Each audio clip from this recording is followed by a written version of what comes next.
আজ সংসদে বাজেট পেশ, ছাড় মিলবে আয়করে, শিক্ষা স্বাস্থ্যে বাড়বে বরাদ্দ, কতটা পূরণ হবে জনতার প্রত্যাশার, নজর রয়েছে সেদিকেই।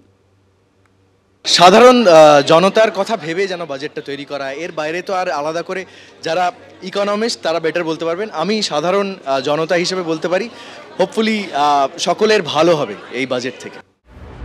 আয়করে ছাড় কি বাড়বে? মূল্যবৃদ্ধি নিয়ন্ত্রণে কি নেওয়া হবে কোনো পদক্ষেপ? দৈনন্দিন ব্যবহৃত জিনিসপত্রের দাম কি হাতের নাগালে আসবে? আর কয়েক ঘন্টা পরই তৃতীয় মোদী সরকারের দ্বিতীয় বাজেট ঘোষণা করতে চলেছেন কেন্দ্রীয় অর্থমন্ত্রী নির্মলা সীতারামন। তার আগে এই বিষয়গুলির দিকেই তাকিয়ে আছে মধ্যবিত্তরা। তবে প্রত্যেক বছরের মতো এবারও চাকুরিজীবীদের নজর থাকছে মূলত আয়করের দিকেই।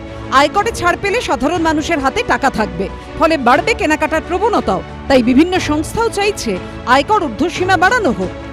আগের বছরে আমাদের ইনকাম ট্যাক্স রিফর্মে প্রপোজড ট্যাক্স রিলিফ দেওয়া হয়েছিল to the middle class and was expected to increase the disposable income, potentially boosting the discretionary spending of the onto FMCG products. যখন কিছুটা টাকা বাঁচে তখন এই টাকাটা ইউজ করা হয় ফর কনজিউমেবল গুডস কেনার জন্যে, তো যেটাতে আমাদের ইন্ডাস্ট্রিতে একটা ভালো বেনিফিট আমরা পাই। বর্তমানে পুরনো আয়কর কাঠামো অর্থাৎ ওল্ড রেজিমে বার্ষিক 2.5 লক্ষ টাকা অবধি আয় কোনো কর দিতে হয় না। বার্ষিক 2.5 থেকে 5 লক্ষ টাকা অবধি আয়ের ক্ষেত্রে 5% কর দিতে হয়। বার্ষিক 5 থেকে 10 লক্ষ টাকা আয়ের ক্ষেত্রে 20% এবং বার্ষিক 10 লক্ষ টাকার বেশি আয়ের ক্ষেত্রে 30% কর দিতে হয়। আর নতুন ব্যবস্থা অর্থাৎ নিউ রেজিমে বার্ষিক 3 লক্ষ অবধি আয়ে কোনো কর দিতে হয় না। বার্ষিক 3 লক্ষ 1 টাকা থেকে 7 লক্ষ টাকা অবধি আয়ে 5% কর দিতে হয়। বার্ষিক 7 লক্ষ 1 টাকা থেকে 10 লক্ষ টাকা আয়ে 10%, বার্ষিক 10 লক্ষ 1 টাকা থেকে 12 লক্ষ টাকা অবধি আয়ে 15%, 12 লক্ষ 1 টাকা থেকে 15 লক্ষ টাকা অবধি আয় 20% এবং বার্ষিক 15 লক্ষ টাকার বেশি আয় 30% কর দিতে হয়।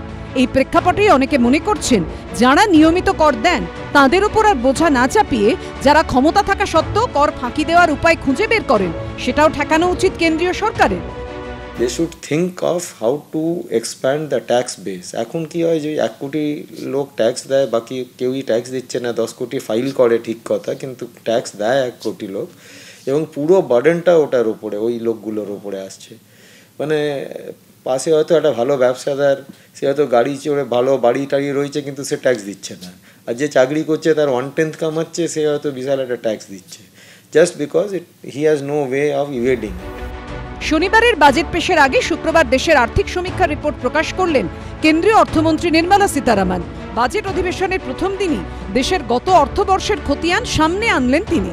আর্থিক সমীক্ষার রিপোর্ট অনুযায়ী আসন্ন অর্থবর্ষে সেই হার আরও কমে 6.3 থেকে 6.8% মধ্যে ঘোরাফেরা করতে পারে বলে মত অর্থমন্ত্রী। বিজনেস সেক্টরের গ্রোথের জন্য সবার ইনকামটা বাড়ানোটা খুব ইম্পর্টেন্ট। আর সেইভাবেই আমার মনে হচ্ছে যে যদি কোনোভাবে আমরা এমপ্লয়মেন্ট অপরচুনিটিসটা ক্রিয়েট করা যেতে পারে, যে বিজনেস হাউসেসতে ওই জন্যই সাপোর্ট করাটা খুব ইম্পর্টেন্ট, যে সব জায়গার এমপ্লয়মেন্টটা বাড়াতে হবে। তো আমার মনে হচ্ছে সেখানে ডিউটিসগুলো কমিয়ে, সেখানে অনেকগুলো ট্যাক্সেস কমিয়ে, তো আমার মনে হয় সেইভাবে সেই রাস্তায় যদি চলতে পারি আমরা, তাহলে সেইভাবে জিডিপির গ্রোথ তো ঠিকই আছে, তো সেইভাবে we can build in a better nation. শনিবার কেন্দ্রীয় অর্থমন্ত্রী হিসেবে টানা 8 বার বাজেট পেশ করবেন নির্মলা সীতারামন, যা এক রেকর্ড। অন্যদিকে বাজেটের পরই আগামী বুধবার দিল্লি বিধানসভার ভোট। বছরের মাঝামাঝি ভোট হবে বিহারে। সেদিকে তাকিয়ে কেন্দ্রের বাজেট কি হবে জনমোহিনী? অরিত্রিক ভট্টাচার্য রিপোর্ট, এবিপি আনন্দ।